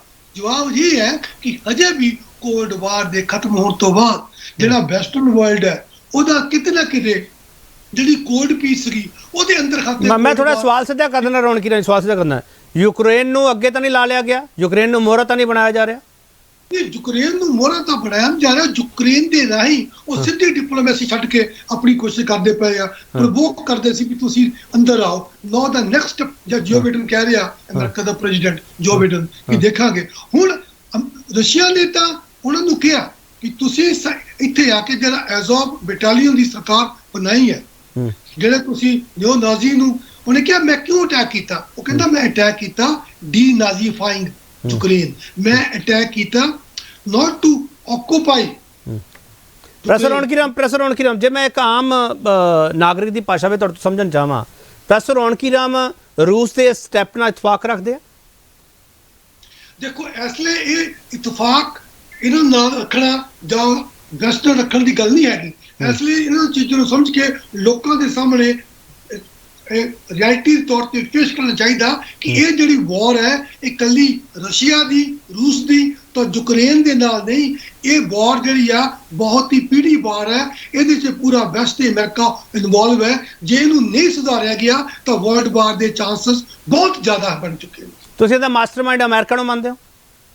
ਇਹਦਾ ਮਾਸਟਰਮਾਈਂਡ ਕੱਲਾ ਅਮਰੀਕਾ ਨਹੀਂ, ਪੂਰਾ ਵੈਸਟ ਜਿਹੜੀ ਫੋਰਸਸ ਆ। ਚਲੋ ਮੈਂ ਇੱਕ ਹੋਰ ਛੋਟਾ ਬ੍ਰੇਕ ਲਊਂਗਾ, ਬ੍ਰੇਕ ਤੋਂ ਵਾਪਸ ਆਵਾਂਗੇ, ਬਾਕੀ ਮੈਂ ਉਹਨਾਂ ਕੋਲ ਜਾਵਾਂਗੇ ਕਿਵੇਂ ਬਚਣਗੇ ਆਪਣੇ। ਇਹਨਾਂ ਸਵਾਲਾਂ ਦੇ ਵਿਚਾਲੇ ਸਵਾਲ ਇਹ ਵੀ ਹੋਣਾ ਚਾਹੀਦਾ ਹੈ ਕਿ ਕਿਸ ਲਈ ਇਹ ਸਭ ਕੁਝ ਹੋ ਰਿਹਾ ਹੈ। ਪ੍ਰੋਫੈਸਰ ਰੌਣਕੀ ਰਾਮ ਨੇ ਆਪਦੇ ਪੱਧਰ 'ਤੇ ਇਹਨੂੰ ਸਮਝਾਉਣ ਦੀ ਕੋਸ਼ਿਸ਼ ਕੀਤੀ, ਜਿੰਨਾ ਵਕਤ ਹੈਗਾ ਉਹਨਾਂ ਉਹ ਦੱਸ ਪਾ ਰਹੇ ਹੈਗੇ ਆ। ਪਰ ਇਸ ਨੂੰ ਜੇ ਹੋਰ ਬਿਹਤਰ ਤਰੀਕੇ ਨਾਲ ਸਮਝਣਾ ਤਾਂ WhatsApp ਯੂਨੀਵਰਸਿਟੀ ਤੋਂ ਬਾਹਰ ਆ ਕੇ ਕੋਈ ਅਥੈਂਟਿਕ ਡਾਟਾ, ਕੋਈ ਅਥੈਂਟਿਕ ਆਰਟੀਕਲ ਉਹ ਪੜ੍ਹੋ। ਮੈਂ ਕੋਸ਼ਿਸ਼ ਇਹ ਕਰ ਰਿਹਾ ਕਿ ਇਸ ਪੂਰੇ ਮੁੱਦੇ ਨੂੰ ਸਮਝਿਆ ਜਾਵੇ। WhatsApp ਯੂਨੀਵਰਸਿਟੀ ਵਿੱਚ ਤੁਹਾਨੂੰ ਇਹ ਵੀ ਮਿਲ ਰਿਹਾ ਕਿ ਯੂਕਰੇਨ ਆ ਜਿਹੜਾ ਉਹ ਭਾਰਤ ਦਾ ਵਿਰੋਧ ਕਰਦਾ ਰਿਹਾ। ਮੈਨੂੰ ਨਹੀਂ ਪਤਾ ਕਰਦਾ ਰਿਹਾ ਕਿ ਨਹੀਂ, ਮੈਂ ਇਹਨਾਂ ਮਹਿਮਾਨਾਂ ਤੋਂ ਸਮਝਣ ਦੀ ਕੋਸ਼ਿਸ਼ ਕਰੂੰਗਾ ਯੂਕਰੇਨ ਦੀ ਅਪੀਲ ਭਾਰਤ ਨੇ ਕਿਵੇਂ ਮੰਨੀ, ਭਾਰਤ ਦੀ ਇੰਨੀ ਪਹੁੰਚ ਹੈ ਕਿ ਮਿਸਟਰ ਮੋਦੀ ਦੀ ਇੰਨੀ ਪਹੁੰਚ ਹੈ ਕਿ ਉਹ ਮਿਸਟਰ ਪੁਤਿਨ ਨੂੰ ਮਨਾ ਸਕਣ। ਬਹੁਤ ਸਾਰੇ ਸਵਾਲ ਆ ਸਾਡੇ ਅੱਗੇ। ਵਾਪਸ ਆ ਰਹੇ ਕਿ ਰੂਸ ਯੂਕਰੇਨ ਜੰਗ 'ਚੋਂ ਆਪਣੇ ਬਚਾਉਣ ਲਈ ਭਾਰਤ ਨੂੰ ਕਿਹੜੇ ਆਪਰੇਸ਼ਨ ਦੀ ਲੋੜ? ਕਰਨਲ ਜੈਵੰਤ ਸਿੰਘ, ਕਿ ਸਾਡੀ ਵਿਦੇਸ਼ ਨੀਤੀ ਇੰਨੀ ਤਾਕਤਵਰ ਹੈਗੀ ਹੈ ਕਿ ਅਸੀਂ ਮਿਸਟਰ ਪੁਤਿਨ ਨੂੰ ਮਨਾ ਸਕੀਏ, ਕਿ ਸਾਡੀ ਵਿਦੇਸ਼ ਨੀਤੀ ਇੰਨੀ ਤਾਕਤਵਰ ਹੈਗੀ ਹੈ ਕਿ ਅਸੀਂ ਆਪਣਿਆਂ ਨੂੰ ਉੱਥੋਂ ਬਚਾ ਸਕੀਏ? ਕਰਨਲ ਜੈਵੰਤ ਸਿੰਘ, ਸਰਕਾਰ ਹੋਣ ਦੇ ਨਾਤੇ ਤਾਂ ਤੁਸੀਂ ਕਹੋਗੇ ਸਾਡੀ ਵਿਦੇਸ਼ ਨੀਤੀ ਬੜੀ ਤਾਕਤਵਰ ਆ, ਪਰ ਇੱਕ ਡਿਫੈਂਸ ਐਨਲਿਸਟ ਹੋਣ ਦੇ ਨਾਤੇ ਕੀ ਤੁਸੀਂ ਇਹ ਦਾਅਵਾ ਕਰ ਸਕਦੇ ਹੋ? ਬਹੁਤ ਸੋਹਣਾ ਸਵਾਲ ਹੈ ਜੀ। ਪਹਿਲੀ ਗੱਲ ਤੇ ਪ੍ਰੋਫੈਸਰ ਰੌਣਕੀ ਰਾਮ ਜੀ ਨੇ ਬੜੀ ਖੂਬਸੂਰਤੀ ਦੇ ਨਾਲ ਇਹਦਾ ਇੱਕ ਬੇਸ ਬਣਾਇਆ ਹੈ ਕਿ ਉੱਥੇ ਕਿੰਨਾ ਕੰਪਲੈਕਸ ਜਿਹਾ ਪ੍ਰੋਬਲਮ ਚੱਲ ਰਿਹਾ ਹੈ। ਹੁਣ ਜੋ ਅਸੀਂ ਕਰ ਸਕਦੇ ਸੀਗੇ, ਦੇਖੋ ਇਹ ਵੀ ਬੜੀ ਵੱਡੀ ਗੱਲ ਹੈ ਕਿ 1-to-1 ਡਿਸਕਸ਼ਨ ਹੋਈ ਹੈ ਪ੍ਰੈਜ਼ੀਡੈਂਟ ਪੁਟਿਨ ਦੀ ਤੇ ਪ੍ਰਾਈਮ ਮਿਨਿਸਟਰ ਮੋਦੀ ਦੀ, ਤੇ ਉਹਦੇ ਵਿੱਚ ਪ੍ਰੈਜ਼ੀਡੈਂਟ ਪੁਟਿਨ ਨੇ ਆਪਣੇ ਵੱਲੋਂ ਆਪਣਾ ਜਿਹੜਾ ਉਹਨਾਂ ਦਾ ਪੱਖ ਸੀਗਾ ਉਹ ਮੋਦੀ ਜੀ ਨੂੰ ਰੱਖਿਆ ਹੈ। ਤੇ ਉਹਨਾਂ ਨੇ ਜਿਹੜੇ ਜਵਾਬ ਦੇ ਵਿੱਚ 3 ਪੁਆਇੰਟਸ ਜਿਹੜੇ ਮੈਂ ਪਹਿਲੇ ਦੱਸੇ ਸੀ, mediate with NATO, end of violence and ਸਾਡੇ ਬੰਦਿਆਂ ਨੂੰ ਕੱਢੋ, ਇਹ ਉਹਨਾਂ ਨੂੰ ਕਰ ਦਿੱਤੇ ਨੇ, ਦੇ ਦਿੱਤੇ ਨੇ। ਮੇਰਾ ਖਿਆਲ ਕਿ ਉਹ ਹੁਣ ਤੱਕ ਪ੍ਰੈਜ਼ੀਡੈਂਟ ਪੁਟਿਨ ਅੱਛੀ ਤਰ੍ਹਾਂ ਇਹ ਸਮਝ ਗਿਆ ਹੋਏਗਾ ਕਿ ਅਸੀਂ ਕਿਹੜੇ ਪਾਸੇ ਜਾਣਾ ਹੈ। ਅਸੀਂ ਇਹਦੇ ਵਿੱਚ ਵੀ ਅਸੀਂ ਅਲਾਈਨ ਨਹੀਂ ਹੋਣਾ ਕਿਸੇ ਪਾਸੇ, ਪਰ ਅਗਰ ਕੋਈ ਵੀ ਐਸਾ ਇੰਟਰਨੈਸ਼ਨਲ ਇਨੀਸ਼ੀਏਟਿਵ ਲਿਆ ਜਾਏਗਾ ਜਿਹੜਾ ਕਿ ਇਸ ਵਾਰ ਨੂੰ ਖਤਮ ਕਰ ਸਕਦਾ ਹੈ, ਅਸੀਂ ਉਸ ਇਨੀਸ਼ੀਏਟਿਵ ਨੂੰ ਪੂਰਾ ਜ਼ੋਰ ਦੇਵਾਂਗੇ। ਉਹਦੇ ਨਾਲ ਸਾਨੂੰ ਆਪਣੇ ਬਾਰੇ ਵੀ ਬਹੁਤ ਸੋਚਣਾ ਹੈ, ਕਿਉਂਕਿ ਚਾਈਨਾ ਵੀ ਇਸ ਲੜਾਈ ਦਾ ਫਾਇਦਾ ਉਠਾ ਕੇ ਚਾਈਨਾ ਆਪਣੀਆਂ ਅੱਖਾਂ ਜਿਹੜੀਆਂ ਨੇ ਉਹ ਤਾਇਵਾਨ ਵੱਲ ਵੀ ਕਰ ਸਕਦਾ ਹੈ, ਈਸਟਰਨ ਲਦਾਖ ਤੇ ਸਿੱਕਿਮ ਵੱਲ ਵੀ ਕਰ ਸਕਦਾ ਹੈ। ਸੋ ਸਾਨੂੰ ਆਪਣੇ ਵੀ ਡਿਫੈਂਸਿਸ ਨੂੰ ਤਿਆਰ ਕਰਨਾ ਚਾਹੀਦਾ ਹੈ। ਇਮਰਾਨ ਖਾਨ ਉੱਥੇ ਹੁਣੇ ਹੀ ਥੋੜੀ ਦੇਰ ਪਹਿਲੇ ਸੀਗਾ ਤੇ ਇਮਰਾਨ ਖਾਨ ਚਾਈਨਾ ਦੇ ਨਾਲ ਮਿਲ ਜਾਏਗਾ। ਹੁਣ ਅਗਰ ਰਸ਼ੀਆ ਨੂੰ ਇਹ ਲੱਗਿਆ ਕਿ ਚਾਈਨਾ ਤੇ ਇਮਰਾਨ ਖਾਨ ਮੇਰੇ ਦੋਸਤ ਨੇ, ਉਹ ਚੁੱਪ ਰਹਿ ਗਿਆ ਇਸ ਲੜਾਈ ਦੇ ਵਿੱਚ, ਰਸ਼ੀਆ ਸਾਡਾ ਬਹੁਤ 올ਡ ਫਰੈਂਡ ਹੈਗਾ, ਤੇ ਇਹ ਜਿਹੜੀ ਐਸਕੇਲੇਸ਼ਨ ਹੈ ਇਹ ਸਾਡੇ ਰੀਜਨ ਦੇ ਵਿੱਚ ਵੀ ਹੋ ਸਕਦੀ ਹੈ, ਜਿਹਦੇ ਬਾਰੇ ਸਾਨੂੰ ਤਿਆਰ ਰਹਿਣਾ ਬਹੁਤ ਜ਼ਰੂਰੀ ਹੈ। ਕਰਨਲ ਜੈਬਲ ਸਿੰਘ ਤੁਸੀਂ ਬੜੀ ਵਧੀਆ ਗੱਲ ਕੀ ਕਰਨਲ ਜੈਬਲ ਸਿੰਘ, ਤੁਸੀਂ ਇਹਦੇ ਬਾਰੇ ਬਹੁਤ ਚੰਗੀ ਤਰ੍ਹਾਂ ਜਾਣਦੇ ਹੋ। ਰਸ਼ੀਅਨ ਸਾਡਾ 올ਡ ਫਰੈਂਡ ਹੈ, ਅੱਜ ਉਹ ਫਰੈਂਡ ਪੁਰਾਣਾ ਦੋਸਤ ਸਾਡੇ ਨਾਲ ਖੜੂਗਾ ਸਰ, ਕਿਉਂਕਿ ਜਿਸ ਤਰੀਕੇ ਨਾਲ ਪਿਛਲੇ ਸਾਲਾਂ 'ਚ ਹਾਲਾਤ ਬਣੇ ਆ, ਉਹ ਰਸ਼ੀਆ ਸਾਡੇ ਨਾਲ ਉਹੋ ਜਿਹੀ ਦੋਸਤੀ ਨਹੀਂ ਨਿਭਾ ਰਿਹਾ ਜਿਹੜੀ ਪਹਿਲਾਂ ਹੁੰਦੀ ਸੀ। ਕਰਨਲ ਜੈਬਲ ਸਿੰਘ ਤੁਹਾਨੂੰ ਵੀ ਪਤਾ ਇਸ ਗੱਲ ਦਾ। ਨਹੀਂ ਉਹ ਦੇਖੋ, ਰਸ਼ੀਆ ਜਿਹੜਾ ਹੈ ਇਸ ਵੇਲੇ ਰਸ਼ੀਆ ਸਿਰਫ ਆਪਣੇ ਇੰਟਰਸਟ ਨੂੰ ਦੇਖੇਗਾ। ਰਸ਼ੀਆ ਨੂੰ ਜਿਹੜੀ ਪ੍ਰੈਜ਼ੀਡੈਂਟ ਬਾਈਡਨ ਨੇ ਸੈਂਕਸ਼ਨਸ ਲਗਾਈਆਂ ਨੇ ਉਹਦੇ ਨਾਲ ਰਸ਼ੀਆ ਨੂੰ ਜ਼ਿਆਦਾ ਫਰਕ ਨਹੀਂ ਪੈਣਾ, ਕਿਉਂਕਿ ਰਸ਼ੀਆ ਦੀ ਆਪਣੀ ਉਹਨਾਂ ਨੇ ਆਪਣੀ ਕਰੰਸੀ ਜਿਹੜੀ ਹੈ ਉਹ ਕ੍ਰਿਪਟੋ ਕਰੰਸੀ ਦੇ ਵਿੱਚ ਲੈ ਗਏ ਹੋਏ ਨੇ। ਤੇ ਉਹ ਜਦੋਂ ਅੰਦਰ ਗਿਆ ਹੈ ਨਾ ਪ੍ਰੈਜ਼ੀਡੈਂਟ ਪੁਟਿਨ, ਤੇ ਬਹੁਤ ਜ਼ਿਆਦਾ ਤਿਆਰੀ ਕਰਕੇ ਗਿਆ, ਉਹ ਐਦਾਂ ਹੀ ਨਹੀਂ ਗਿਆ ਉਹ। ਸੋ ਅਲਟੀਮੇਟਲੀ ਰਸ਼ੀਆ ਨੇ ਆਪਣੀ ਜਿਹੜੀ ਰਸ਼ੀਆ ਦੀ ਆਪਣਾ ਇੰਟਰਸਟ ਹੈ ਉਹਨੂੰ ਦੇਖੇਗਾ, ਤੇ ਰਸ਼ੀਆ ਦਾ ਇੰਟਰਸਟ ਜਿਹੜਾ ਹੈ ਇੰਡੀਆ ਨੂੰ ਆਪਣੇ ਨਾਲ ਰੱਖਣ ਦਾ ਬਹੁਤ ਵੱਡਾ ਰਸ਼ੀਆ ਦਾ ਇੰਟਰਸਟ ਹੈ। ਇੰਡੀਆ ਦਾ ਵੀ ਇਹ ਇੰਟਰਸਟ ਹੈਗਾ ਕਿ ਇੰਡੀਆ ਆਪਣਾ ਇੱਕ ਰਾਈਟੀਅਸ ਸਟੈਂਡ, ਹਮੇਸ਼ਾ ਇੰਡੀਆ ਰਾਈਟੀਅਸ ਸਟੈਂਡ ਲੈਂਦਾ ਹੈ। ਰਾਈਟੀਅਸ ਸਟੈਂਡ ਇਹਦੇ ਵਿੱਚ ਹੈਗਾ ਕਿ ਇਸ ਲੜਾਈ ਨੂੰ ਖਤਮ ਕਰੋ, ਤੇ ਇੰਡੀਆ ਨੇ ਇਹ ਕਹਿਤਾ ਹੈ ਕਿ ਤੁਸੀਂ ਇਹਨੂੰ ਖਤਮ ਕਰੋ, ਅਸੀਂ ਇਹਨੂੰ ਖਤਮ ਕਰਨ ਵਾਸਤੇ ਜੋ ਵੀ ਮੀਡੀਏਸ਼ਨ ਕਰਨੀ ਚਾਹੁੰਦੇ ਆ ਅਸੀਂ ਕਰਾਂਗੇ। ਇਹਦੇ ਨਾਲ ਇੰਡੀਆ ਹਰ ਕੰਟੀਜੈਂਸੀ ਵਾਸਤੇ ਤਿਆਰ ਹੈ। ਉਹ ਜਿਹੜੀ ਸਾਡੇ ਸਾਹਮਣੇ ਸਭ ਤੋਂ ਵੱਡੀ ਚੁਣੌਤੀ ਹੈ ਉਹ ਮੈਂ ਦੱਸ ਦਿੱਤੀ ਹੈ ਤੁਹਾਨੂੰ। ਠੀਕ। ਮੇਜਰ ਆਰਪੀਐਸ ਮਲਹੋਤਰਾ, ਜਿਹੜਾ ਇੰਡੀਆ ਦਾ ਸਟੈਂਡ ਹੈਗਾ ਜਾਂ ਇੰਡੀਆ ਤੇ ਨਜ਼ਰ ਰੱਖੀ ਜਾ ਰਹੀ ਹੈ, ਜਿਹਦੇ ਵਿੱਚ ਇੰਡੀਆ ਨੂੰ ਪ੍ਰਭਾਸ਼ਿਤ ਇਸ ਤਰੀਕੇ ਨਾਲ ਕੀਤਾ ਗਿਆ ਕਿ ਪਾਵਰਫੁਲ ਹੈ, ਆਰਪੀਐਸ ਮਲਹੋਤਰਾ ਕੀ ਅਸੀਂ ਉਹਨੇ ਪਾਵਰਫੁਲ ਹੈਗੇ ਹਾਂ? ਜੇ ਅਸੀਂ ਆਪਦੇ ਤੇ ਸਵਾਲ ਨਹੀਂ ਖੜੇ ਕਰਾਂਗੇ ਤਾਂ ਫਿਰ ਜੋ ਸਾਡੇ ਅੱਗੇ ਪੇਸ਼ ਕੀਤਾ ਜਾ ਰਿਹਾ ਫਿਰ ਵੱਡਾ ਹੀ ਵੱਡਾ ਨਜ਼ਰ ਆਊਗਾ। ਸਰ ਸਾਡਾ ਪਾਸਪੋਰਟ ਤਾਕਤਵਰ ਹੋ ਗਿਆ, ਸਾਡੇ ਪ੍ਰਾਈਮ ਮਿਨਿਸਟਰ ਬਹੁਤ ਤਾਕਤਵਰ ਹੈ। ਮਿਸਟਰ ਮਲਹੋਤਰਾ, ਇਸ ਸਥਿਤੀ ਦੇ ਵਿੱਚ ਅਸੀਂ ਤਾਕਤਵਰ ਹੈ ਕਿ ਨਹੀਂ ਹੈ? ਇਹ ਸਿਆਸਤ ਤੋਂ ਉੱਪਰ ਉੱਠ ਕੇ ਗੱਲ ਕਰੀਓ ਸਰ। ਦੇਖੋ, ਤਾਕਤਵਰ ਤਾਂ ਤੁਸੀਂ ਭਾਰਤ ਦੇ ਆਮ ਨਾਗਰਿਕ ਤੋਂ ਪੁੱਛੋ ਕਿ ਉਹ ਕਿੰਨਾ ਕੁ ਤਾਕਤਵਰ ਆਪਣੇ ਆਪ ਨੂੰ ਮਹਿਸੂਸ ਕਰਦਾ ਹੈ। ਮਿਲਟਰੀਲੀ ਤਾਕਤਵਰ ਹੋਣਾ ਜਿਹੜਾ ਹੈ ਉਹ ਕੋਈ ਜ਼ਿਆਦਾ ਮਾਇਨੇ ਨਹੀਂ ਰੱਖਦਾ ਜੇ ਤੁਹਾਡੀ ਆਪਣੀ ਜਨਤਾ ਜਿਹੜੀ ਆ ਉਹ ਰੁੱਲੀ ਹੋਈ ਹੈ।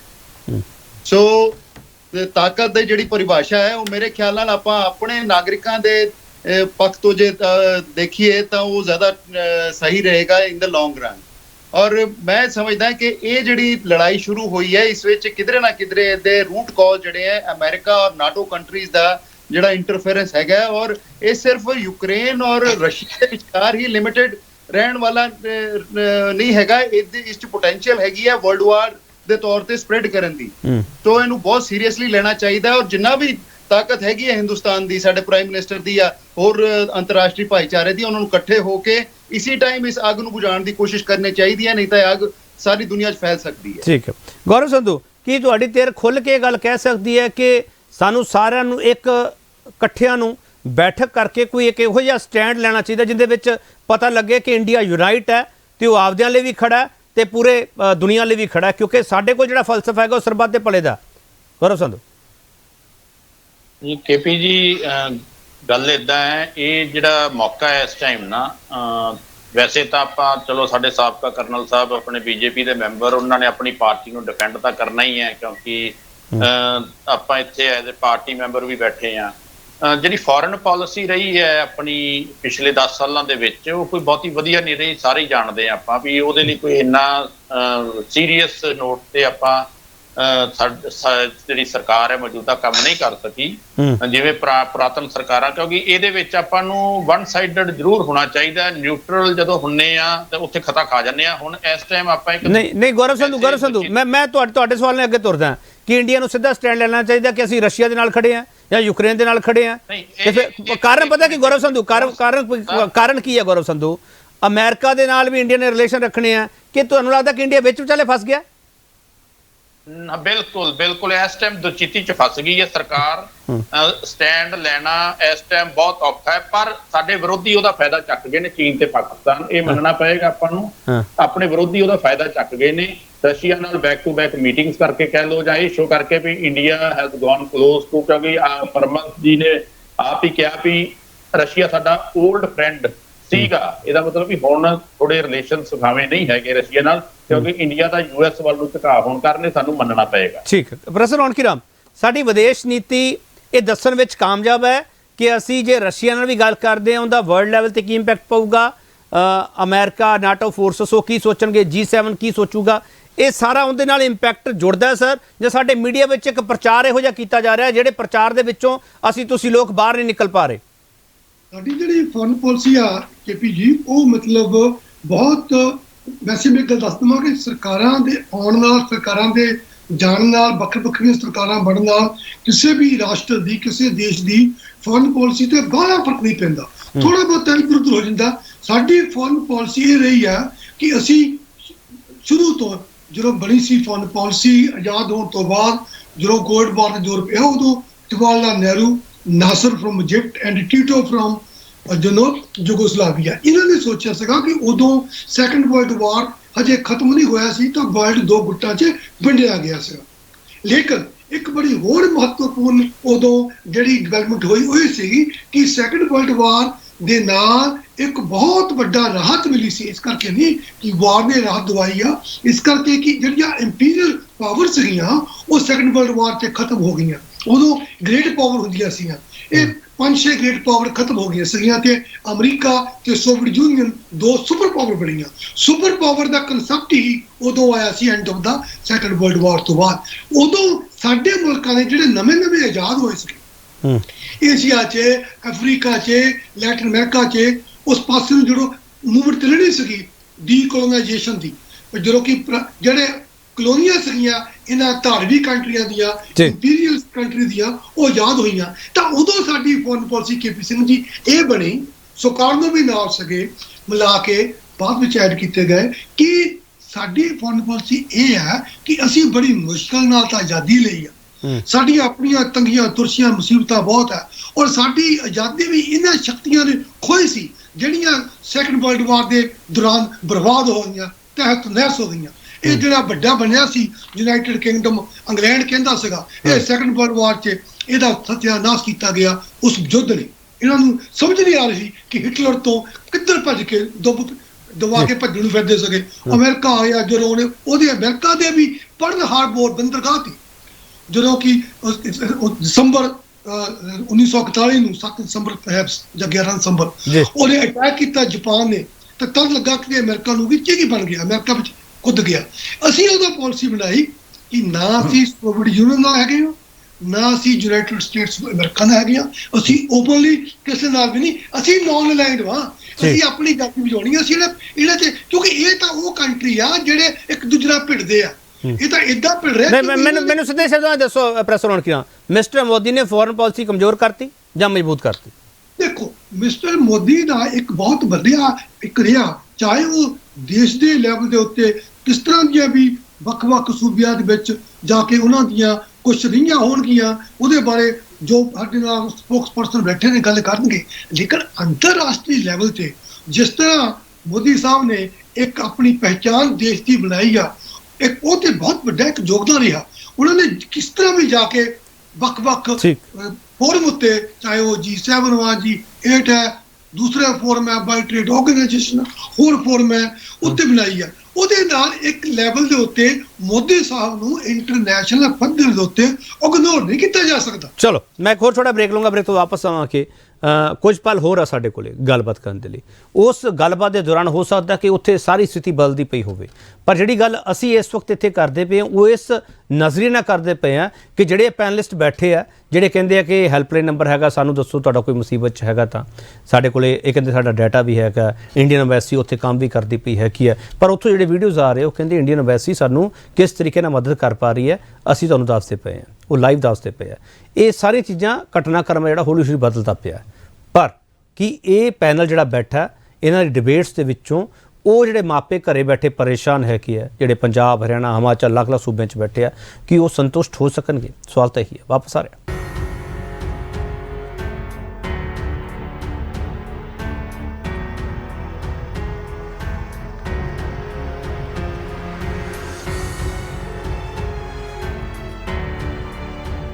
रूस यूक्रेन जंग चों अपने ਨੂੰ ਬਚਾਉਣ ਲਈ ਭਾਰਤ ਨੂੰ ਕਿਹੜੇ ਆਪਰੇਸ਼ਨ ਦੀ ਲੋੜ ਹੈਗੀ? ਮੇਜਰ RPS ਮਲਹੋਤਰਾ, ਇੱਕ WhatsApp ਯੂਨੀਵਰਸਿਟੀ ਵਾਲਾ ਸਵਾਲ ਤੁਹਾਨੂੰ ਮੈਂ ਪੁੱਛ ਰਿਹਾ। ਇੱਕ ਬਹੁਤ ਵੱਡਾ ਇੱਕ ਆਰਟੀਕਲ ਜਾਂ ਵੱਡੇ ਵੱਡੇ ਪੁਆਇੰਟਰ ਬਣਾ ਕੇ ਪੇਸ਼ ਕੀਤੇ ਜਾ ਰਹੇ ਸਾਡੇ ਅੱਗੇ ਕਿ ਯੂਕਰੇਨ ਕਦੇ ਵੀ ਇੰਡੀਆ ਦਾ ਸਾਥੀ ਨਹੀਂ ਰਿਹਾ, ਯੂਕਰੇਨ ਨੇ ਕਦੇ ਇੰਡੀਆ ਦੇ ਹੱਕ ਵਿੱਚ ਨਹੀਂ ਬੋਲਿਆ, ਚਾਹੇ ਉਹ ਵੋਟਿੰਗ ਦਾ ਮਾਮਲਾ ਹੋਵੇ, ਚਾਹੇ ਹੋਰ 50 ਮਾਮਲੇ ਇੱਥੇ ਗਿਣਾਏ ਹੋਏ ਆ। Major RPS Malhotra, Ukraine Bharat ਨੂੰ ਅਪੀਲ ਕਰਦਾ ਪਿਆ, ਇਸ ਵਿਚਾਲੇ ਯੂਕਰੇਨ ਕਿਹੜੇ ਪਾਸੇ ਖੜਾ ਤੇ ਇੰਡੀਆ ਮਦਦ ਕਿਉਂ ਕਰੂਗਾ? Major RPS Malhotra. केपी जी देखो, मानस की जात सब एक है पहचान वो। ਹਿਊਮਨਿਟੇਰੀਅਨ ਗਰਾਊਂਡਸ ਤੇ ਜਿਹੜਾ ਹੈ ਕੋਈ ਵੀ ਦੇਸ਼ ਜਦੋਂ ਅਪੀਲ ਕਰਦਾ ਹੈ ਜਾਂ ਨਹੀਂ ਵੀ ਕਰਦਾ ਔਰ ਉਹ ਦਬਿਆ ਹੋਇਆ ਹੁੰਦਾ ਤਾਂ ਦੂਜੇ ਦੇਸ਼ਾਂ ਦਾ ਫਰਜ਼ ਹੈ ਕਿ ਉਹ ਉਹਦੀ ਮਦਦ ਕਰਨ। ਔਰ ਪਲੱਸ ਅੰਤਰਰਾਸ਼ਟਰੀ ਲੈਵਲ ਤੇ ਜੇ ਇਸ ਲੜਾਈ ਨੂੰ ਫੈਲਣ ਤੋਂ ਰੋਕਣਾ ਹੈਗਾ ਤਾਂ ਵੀ ਭਾਰਤ ਨੂੰ ਅੱਗੇ ਆ ਕੇ ਹੋਰ ਦੇਸ਼ਾਂ ਨੂੰ ਅੱਗੇ ਆ ਕੇ ਇਸ ਵਿੱਚ ਪਾਰਟਿਸਿਪੇਟ ਕਰਨਾ। ਨਹੀਂ ਮਿਸਟਰ ਮਲਹੋਤਰਾ, ਮੈਂ ਤਾਂ ਇਹ ਸਮਝਣਾ ਚਾਹ ਰਿਹਾ ਜਿਹੜਾ ਸਾਡੇ ਕੋਲੇ ਸੋਸ਼ਲ ਮੀਡੀਆ ਤੇ ਵਾਰ-ਵਾਰ ਸਾਡੇ ਅੱਗੇ ਪ੍ਰਚਾਰ ਕੀਤਾ ਜਾ ਰਿਹਾ ਉਹ ਸੱਚ ਹੈ ਕਿ ਨਹੀਂ, ਯੂਕਰੇਨ ਵਾਲਾ? ਦੇਖੋ ਬੇਸ਼ੱਕ ਸੱਚ ਹੋਵੇ, ਲੇਕਿਨ ਇਹ ਟਾਈਮ ਜਿਹੜਾ ਹੈ ਇਸ ਤਰ੍ਹਾਂ ਦੇ ਸਟੈਂਡ ਲੈਣ ਦਾ ਨਹੀਂ ਹੈਗਾ। ਔਰ ਦੂਸਰਾ ਮੈਂ ਇੱਥੇ ਬੇਨਤੀ ਕਰਨਾ ਚਾਹਾਂਗਾ ਭਾਰਤ ਸਰਕਾਰ ਨੂੰ ਕਿ ਆਪਣੇ ਦੂਤਾਵਾਸ ਦੇ ਰਾਹੀਂ ਸਾਡੇ ਬੱਚੇ ਜਿਹੜੇ ਉੱਥੇ ਮੈਟਰੋ ਸਟੇਸ਼ਨਸ ਤੇ ਜਿਹੜੇ ਸਟੈਂਡਰਡ ਹੈਗੇ ਨੇ ਉਹਨਾਂ ਨੂੰ ਖਾਣ ਪੀਣ ਦੀਆਂ ਵਸਤਾਂ, ਜ਼ਰੂਰੀ ਵਸਤਾਂ, ਰਜਾਈਆਂ ਵਗੈਰਾ ਕਿਸੇ ਵੀ ਤਰੀਕੇ ਨਾਲ ਪਹੁੰਚਾਉਣ ਤੇ ਉਹਨਾਂ ਦੇ ਵਾਪਸ ਲਿਆਉਣ ਦੇ ਲਈ ਚਾਰਟਰਡ ਫਲਾਈਟਾਂ ਦਾ ਇੰਤਜ਼ਾਮ ਕਰਨ। ਜੀ ਡਾਕਟਰ ਸਾਹਿਬ ਉਹਦੇ ਨਾਲ ਇੱਕ ਹੋਰ ਬੜਾ ਜ਼ਰੂਰੀ ਹੈ ਕਿ ਇਸ ਲਈ ਸਾਰਾ 에ਅਰ ਸਪੇਸ ਬੰਦ ਪਿਆ ਹੈ, ਕੋਈ ਵੀ ਉੱਥੇ ਕੋਈ ਵੀ 에ਅਰਲਾਈਨ ਜਾਣ ਨੂੰ ਤਿਆਰ ਨਹੀਂ ਹੋਏਗੀ। ਇਸ ਲਈ ਜ਼ਰੂਰੀ ਇਹ ਹੋਏਗਾ ਕਿ ਜਿਹੜਾ ਸਾਡਾ ਅਮਲਾ ਉੱਥੇ ਹੈਗਾ, ਸਾਡਾ ਉੱਥੇ ਸਫੀਰ ਨੇ, ਉਹ ਸਾਰੇ ਦੇ ਸਾਰੇ ਮਿਲ ਕੇ ਕਿਸੇ ਤਰੀਕੇ ਨਾਲ ਕੋਈ ਫੂਡ ਲਾਈਨ ਖੋਲੀ ਜਾਵੇ, ਸਾਨੂੰ ਹੁਣ ਬੱਚਿਆਂ ਨੂੰ ਅਪਰੋਚ ਕਰਨ ਕੀਤਾ ਜਾਵੇ ਤਾਂ ਕਿ ਜਿੰਨੇ ਵੀ ਭਾਰਤ ਮੂਲ ਦੇ ਨਿਵਾਸੀ ਬੱਚੇ ਨੇ ਜਾਂ ਹੋਰ ਵਿਦੇਸ਼ਾਂ ਦੇ ਬੱਚੇ ਨੇ ਉੱਥੇ ਸਾਨੂੰ ਇੱਕ ਤਾਲਮੇਲ ਕਰਨਾ, ਇੱਕ ਇਮੀਡੀਏਟਲੀ ਇੱਕ ਐਸੀ ਜਿਹਨੂੰ ਕਹਿੰਦੇ ਆ ਅਰਜੈਂਟ ਕ੍ਰਾਈਸਿਸ ਸੋਲਵ ਕਰਨ ਦੀ ਕਮੇਟੀ ਬਣਾ ਕੇ ਉੱਥੇ ਰਾਸ਼ਨ ਸਾਧਨ ਉਹਨਾਂ ਨੂੰ ਦੇਣਾ ਪਹੁੰਚਾਉਣਾ ਜ਼ਰੂਰੀ ਹੋ ਜਾਏ। ਜਿਹੜਾ ਯੂਕਰੇਨ ਦਾ ਵੈਸਟਰਨ ਬਾਰਡਰ ਹੈਗਾ ਉਧਰੋਂ ਆਪਣੇ ਟਿਕਾਂ ਨੂੰ ਕੱਢ ਕੇ ਉਧਰੋਂ ਨਾਲ ਦੇ ਦੇਸ਼ਾਂ ਚੋਂ ਲਿਆਇਆ ਜਾ ਸਕਦਾ ਹੈ। ਚਲੋ ਗੌਰਵ ਸੰਧੂ, ਤੁਹਾਡੇ ਵਰਗੇ ਸਾਰੇ ਜਿਹੜੇ ਲੋਕ ਬੈਠੇ ਆ ਇੱਥੇ, ਹੋਰ ਵੀ ਤੁਹਾਡੀ ਪਾਰਟੀ ਦੇ ਨੁਮਾਇੰਦੇ ਵੀ ਹੋਣਗੇ, ਤੁਹਾਨੂੰ ਲੋਕਾਂ ਨੂੰ ਸੁਣ ਕੇ ਜਿਹੜਾ ਇੱਧਰ ਮਾਪਿਓ ਪਰੇਸ਼ਾਨ ਬੈਠਾ, ਭੈਣ ਭਰਾ ਪਰੇਸ਼ਾਨ ਬੈਠਾ, ਉਹਨੂੰ ਸੰਤੁਸ਼ਟੀ ਮਿਲੂਗੀ ਕੋਈ? ਕਿਉਂਕਿ ਤੁਸੀਂ ਲੋਕਾਂ ਨੇ ਚਿੱਠੀਆਂ ਵੀ ਲਿਖਤੀਆਂ, ਮੁੱਖ ਮੰਤਰੀ ਨੇ ਲਿਖਤੀ, ਉਧਰੋਂ ਹਰਸਿਮਰਤ ਬਾਦਲ ਹਰਾਂ ਨੇ ਲਿਖਤੀ, ਗੁਰਜੀਤ ਔਜਲਾ ਨੇ ਲਿਖਤੀ, ਭਗਵੰਤ ਮਾਨ ਹਰਾਂ ਨੇ WhatsApp ਨੰਬਰ ਜਾਰੀ ਕਰਤੇ, ਹੈਲਪਲਾਈਨ ਨੰਬਰ ਜਾਰੀ ਕਰਤੇ, ਇੰਡੀਅਨ ਗਵਰਨਮੈਂਟ ਨੇ ਕੀਤਾ ਹੋਇਆ ਸਾਰਾ ਕੁਝ। ਗੌਰਵ ਸੰਧੂ, ਤੁਹਾਡੇ ਤੋਂ ਸੰਤੁਸ਼ਟੀ ਮਿਲੂਗੀ ਲੋਕਾਂ ਨੂੰ? ਕਿਉਂਕਿ ਟਰਸਟ ਦਾ ਮਾਮਲਾ ਹੈ, ਉਹ ਲੋਕ ਬੜੇ ਪਰੇਸ਼ਾਨ ਹੈ। ਜੇ ਤੁਸੀਂ ਉਹਨਾਂ ਦੇ ਹੰਝੂ ਦੇਖ ਲਓਗੇ, ਮੈਨੂੰ ਸੌ ਨਹੀਂ ਸਕੋਗੇ ਗੌਰਵ ਸੰਧੂ ਤੁਸੀਂ।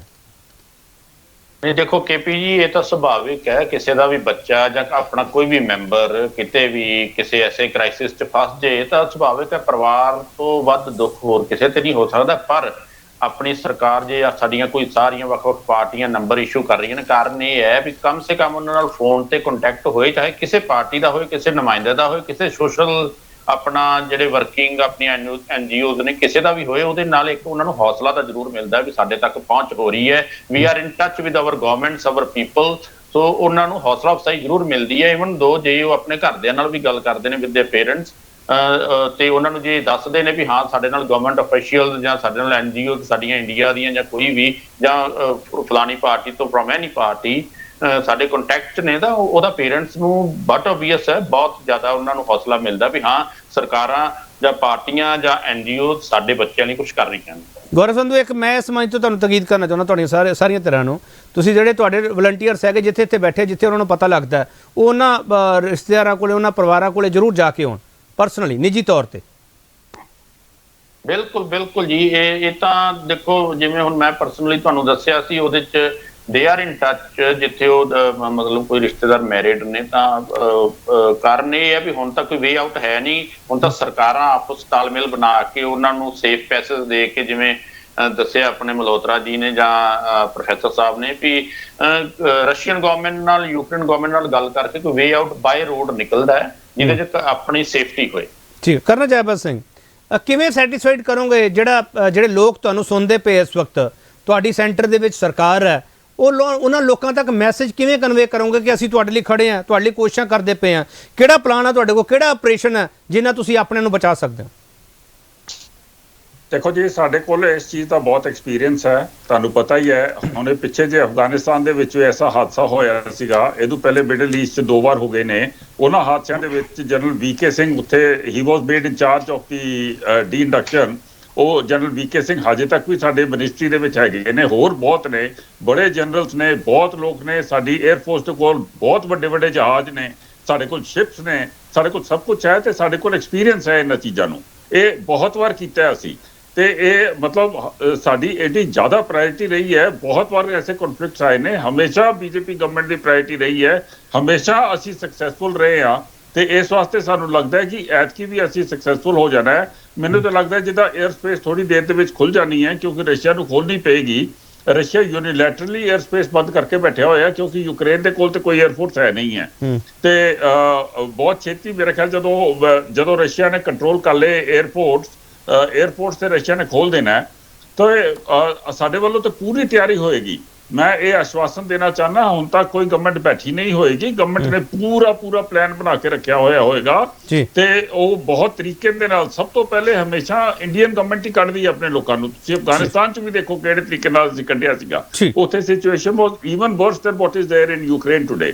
ਸੋ ਅਸੀਂ ਤੇ ਮੈਂ ਇਹ ਆਸ਼ਵਾਸਨ ਦੇਣਾ ਚਾਹੁੰਦਾ ਕਿ ਥੋੜੀ ਜਿਹੀ ਪੇਸ਼ੈਂਸ ਰੱਖੋ। ਮੇਰੇ ਖਿਆਲ 1-2 ਦਿਨਾਂ ਦੇ ਵਿੱਚ ਹੀ ਨਿਕਲ ਜਾਣਾ। ਜਦੋਂ ਸਾਨੂੰ 에ਅਰ ਸਪੇਸ ਮਿਲੀ ਜਾਂ ਗਰਾਊਂਡ ਤੋਂ ਕੋਈ ਜਗ੍ਹਾ ਮਿਲੀ, ਸਾਡੇ ਕੋਲ ਏਡੇ ਕੁ ਜਹਾਜ਼ ਹੈਗੇ ਨੇ ਕਿ ਅਸੀਂ ਬਹੁਤ ਤੇਜ਼ੀ ਦੇ ਨਾਲ ਅਸੀਂ ਇਹਨੂੰ ਕਰ ਦੇਣਾ। We do not need air India. ਅਸੀਂ ਆਪਣੇ ਗਲੋਬ ਮਾਸਟਰਸ ਭੇਜਾਂਗੇ, ਅਸੀਂ ਆਪਣੇ AN-32 ਭੇਜਾਂਗੇ, ਅਸੀਂ ਆਪਣੇ ਹੋਰ ਵੱਡੇ ਜਿਹੜੇ ਸਰਕਾਰੀ ਜਹਾਜ਼ ਨੇ ਉਹ ਭੇਜਾਂਗੇ ਉੱਥੇ ਕਰਨ ਵਾਸਤੇ। ਥਾਊਜ਼ੈਂਡਸ ਆਫ ਆਵਰਸ ਦੀ ਫਲਾਈਂਗ ਦੀ ਐਕਸਪੀਰੀਅੰਸ ਹੈ ਸਾਡੇ 에ਅਰਫੋਰਸ ਦੇ ਪਾਇਲਟਸ ਨੂੰ under situations of conflict. So there is nothing much to worry about. ਸਭ ਕੁਝ ਠੀਕ ਹੋ ਜਾਏਗਾ। ਠੀਕ ਹੈ ਪ੍ਰੋਫੈਸਰ ਰੌਣਕੀਰਾਮ, ਕੀ ਸਾਡੀ ਇਹ ਕੂਟਨੀਤੀ ਹੈ ਉਹ ਕੂਟਨੀਤੀ ਸਾਡੇ ਆਪਣਿਆਂ ਨੂੰ ਬਚਾਉਣ ਦੇ ਵਿੱਚ ਸਹਾਈ ਹੋਵੇਗੀ? ਪ੍ਰੋਫੈਸਰ ਰੌਣਕੀਰਾਮ, ਮੈਂ ਅੱਜ ਇਹ ਸਵਾਲ ਤਾਂ ਕਰ ਰਿਹਾ ਕਿ ਕੱਲ ਨੂੰ ਇਹ ਸਵਾਲ ਸਾਨੂੰ ਦੁਬਾਰਾ ਨਾ ਪੁੱਛਣਾ ਪਵੇ। ਪ੍ਰੋਫੈਸਰ ਰੌਣਕੀਰਾਮ, ਜਲਦੀ ਜਵਾਬ ਦਿਓ ਪਲੀਜ਼। ਬਿਲਕੁਲ, ਇੱਕ ਤੇ ਜੈਵੰਸ ਨੂੰ ਅੱਛਾ ਕਿਹਾ, ਉਹਦੇ ਨਾਲ ਮੁਸੀਬਤ ਇਹ ਵੀ ਆਉਣੀ ਹੈ ਜੀਵਨ ਸਾਹਿਬ ਕਿ ਬਹੁਤ ਸਾਰੇ ਜਿਹੜੇ ਉਹਨਾਂ ਦੇ 에ਅਰ ਫੋਰਸ ਦਾ ਉਹਨਾਂ ਦੇ ਸਿਵਲੀਅਨ ਐਰੋਡਰੋਮਸ ਨੇ ਦੇ ਆਰ ਹੈਵੀਲੀ ਡੈਮੇਜਡ, ਕਿਉਂਕਿ ਵੀ ਰਸ਼ੀਆ ਦੀ ਇਸ ਅਟੈਕ ਦੇ ਦੌਰਾਨ ਉਹਨਾਂ ਦਾ 에ਅਰ ਸਪੇਸ ਕੰਟਰੋਲ ਪਲੱਸ ਉਹਨਾਂ ਦਾ ਜਿਹੜਾ ਗਰਾਊਂਡ ਤੇ ਉਹਨਾਂ ਦੇ 에ਅਰਪੋਰਟਸ ਨੇ ਉਹਨਾਂ ਨੂੰ ਕਿਸ ਤਰੀਕੇ ਨਾਲ ਕਿਹਾ ਜਾਵੇ। ਪਰ ਹੋਰ ਸਾਧਨ ਬੜੇ ਮਿਲ ਸਕਦੇ ਨੇ ਬਿਕੋਜ਼ ਯੂ ਆਰ ਐਕਸਪੀਰੀਅੰਸਡ। ਜਿੱਥੇ ਤੁਸੀਂ ਐਰੋਡਰੋਮ ਪ੍ਰੋਪਰ ਵੀ ਨਹੀਂ ਹੈਗਾ, ਥੋੜੀ ਜਿਹੀ ਸਪੇਸ ਹੋਵੇ ਤਾਂ ਜਿਹੜਾ ਐਮਰਜੈਂਸੀ ਟੇਕ ਆਫ ਹੁੰਦੀ ਹੈਗੀ।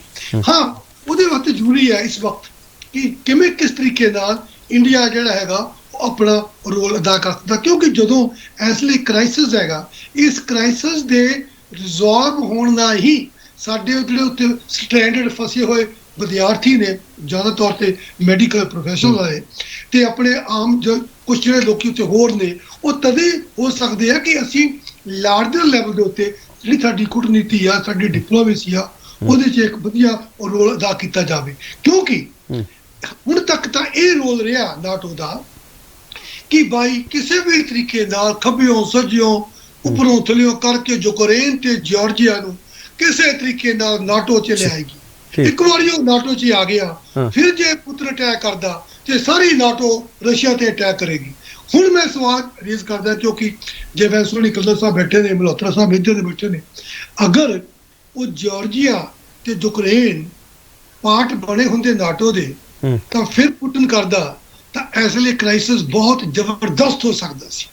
ਜਾਂ ਤਾਂ ਨਾਟੋ ਨੂੰ ਹੱਥ ਪੁੰਜੇ ਰੱਖ ਕੇ ਜ਼ਮੀਨ ਜੋੜ ਕੇ ਪੈਣਾ ਸੀ, ਨਹੀਂ ਤਾਂ ਫਿਰ ਉਹ ਕਹਿਣਾ ਸੀ ਸਾਡੀ ਟ੍ਰੀਟ ਹੈਗਾ ਅਟੈਕ ਅਗੇਂਸਟ ਹੋਣਾ। ਇਸ ਕਰਕੇ ਸਾਡੀ ਕੂਟਨੀਤੀ ਬੜੀ ਇੰਪੋਰਟੈਂਟ ਹੈ, ਕਿਵੇਂ ਅਸੀਂ ਚਲਾਉਣੀ ਆ, ਇਹ ਬਹੁਤ ਉਹਦੇ ਉੱਤੇ ਰੋਲ ਅਦਾ ਕਰਦੇ ਆ।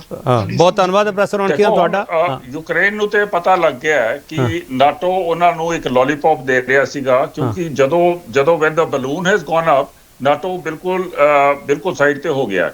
ਇਨਫੈਕਟ ਪ੍ਰੈਜ਼ੀਡੈਂਟ ਬਾਈਡਨ ਵੀ ਸਾਈਡ ਤੇ ਹੋ ਗਿਆ। ਚਲੋ, ਇਹ ਕਰਨਲ ਜੈਵੰਤ ਸਿੰਘ ਜਿਹੜੀ ਗੱਲ ਤੁਸੀਂ ਇੱਥੇ ਬੋਲਦੇ ਪਏ, ਕਰਨਲ ਜੈਵੰਤ ਸਿੰਘ ਜਿਹੜੀ ਗੱਲ ਤੁਸੀਂ ਇੱਥੇ ਬੋਲਦੇ ਪਏ ਹੋ ਕਿ ਇੰਡੀਆ ਰਸਮੀ ਤੌਰ ਤੇ ਇਹ ਗੱਲ ਕਹਿ ਸਕਦਾ ਹੈ ਕਿ ਨਾਟੋ ਸਾਈਡ ਤੇ ਹੋ ਗਿਆ, ਬਾਈਡਨ ਸਾਈਡ ਤੇ ਹੋ ਗਿਆ, ਕਹਿ ਸਕਦੇ ਹੋ?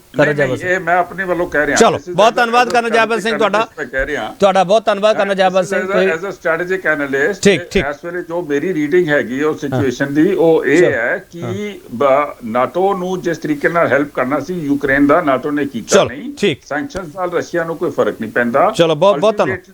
ਬਹੁਤ ਪ੍ਰੈਸ਼ਰ ਆਣਾ ਹੈ ਪ੍ਰੈਜ਼ੀਡੈਂਟ ਪੁਤਿਨ ਦੇ ਉੱਤੇ, ਹਿਊਮੈਨਿਟੇਰੀਅਨ ਗਰਾਊਂਡਸ ਦੇ ਉੱਤੇ ਉਹਨੂੰ ਬਹੁਤ ਪ੍ਰੈਸ਼ਰ ਆਣਾ ਹੈ। ਤੇ ਉਹਨੂੰ ਜਦੋਂ ਉਹਨੇ ਆਪਣੇ ਟੈਕਟੀਕਲ ਆਬਜੈਕਟਿਵਸ ਜਾਂ ਸਟ੍ਰੈਟੇਜਿਕ ਆਬਜੈਕਟਿਵਸ ਅਚੀਵ ਕਰ ਲਏ ਤੇ he will have to come down. ਚਲੋ, ਬਹੁਤ ਧੰਨਵਾਦ ਤੁਹਾਡਾ ਕਰਨਲ ਜੈਵੰਤ ਸਿੰਘ। ਜਦੋਂ ਸਿਆਸਤ ਉੱਪਰ ਉੱਠ ਕੇ ਫੌਜੀ ਜਾਗ ਜਾਂਦਾ ਫਿਰ ਉਹ ਸੱਚ ਵੀ ਦੱਸ ਦਿੰਦਾ। ਬਹੁਤ ਧੰਨਵਾਦ ਤੁਹਾਡਾ। ਬਿਲਕੁਲ ਠੀਕ ਕਰਨ। ਠੀਕ। ਆਰਪੀਐਸ ਮਲਹੋਤਰਾ ਮੇਜਰ ਤੁਹਾਡਾ ਬਹੁਤ ਧੰਨਵਾਦ। ਗੌਰਵ ਸੰਧੂ ਤੁਹਾਡਾ ਬਹੁਤ ਧੰਨਵਾਦ। ਪ੍ਰੋਫੈਸਰ ਰੌਣਕੀਰਾਮ ਤੁਹਾਡਾ ਬਹੁਤ ਧੰਨਵਾਦ। ਸਾਰੇ ਮਹਿਮਾਨਾਂ ਨੇ ਆਪਣੀ ਆਪਣੀ ਗੱਲ ਰੱਖੀ ਹੈ। ਇਹਨਾਂ ਸਾਰਿਆਂ ਦੀ ਗੱਲਬਾਤ ਸੁਣ ਕੇ ਤੁਹਾਨੂੰ ਸਮਝ ਆ ਗਈ ਹੋਊਗੀ ਕਿਵੇਂ ਬਚਣਗੇ ਆਪਣੇ। ਮੈਂ ਆਪਣੇ ਸ਼ਬਦ ਫਿਰ ਕਹਿ ਰਿਹਾ ਸਰਬੱਤ ਦੇ ਭਲੇ ਦੇ ਫਲਸਫੇ ਦੇ ਤਹਿਤ ਕਹਿ ਰਿਹਾ, ਸਾਰਿਆਂ ਦਾ ਬਚਣਾ ਚਾਹੀਦਾ ਹੈ। ਮਨੁੱਖੀ ਜਾਨਾਂ ਬਹੁਤ ਕੀਮਤੀ ਹੈਗੀਆਂ, ਜੇ ਜਾਨਾਂ ਬਚਣਗੀਆਂ ਉਸ ਤੋਂ ਬਾਅਦ ਗੈਸ, ਤੇਲ, ਜਿੰਦੇ ਭੰਡਾਰ ਹੈਗੇ ਆ, ਜਿਹੜੇ ਹੋਰ ਸਾਡੇ ਵੱਖ-ਵੱਖ ਸਮੂਹ ਬਣੇ ਪਏ ਹੈਗੇ ਆ, ਉਹਨਾਂ ਦੀ ਗੱਲਬਾਤ ਫਿਰ ਹੁੰਦੀ ਰਹੂਗੀ। ਫਿਰ ਮੈਂ ਕਰ ਲੂँਗਾ ਮਹਿੰਗਾਈ ਕਿੰਦਾ ਲੱਕ ਤੋੜੂਗੀ, ਇਹ ਕਰੂਡ ਆਇਲ ਕਿਵੇਂ ਮਹਿੰਗਾ ਹੋ ਜਾਊਗਾ, ਉਹ ਸਾਰੇ ਸਵਾਲ ਮੈਂ ਫਿਰ ਕਰ ਲੂँਗਾ। ਅੱਜ ਦਾ ਸਵਾਲ ਇਹੀ ਹੈ, ਕਿਵੇਂ ਬਚਣਗੇ ਆਪਣੇ। ਬਹੁਤ ਧੰਨਵਾਦ।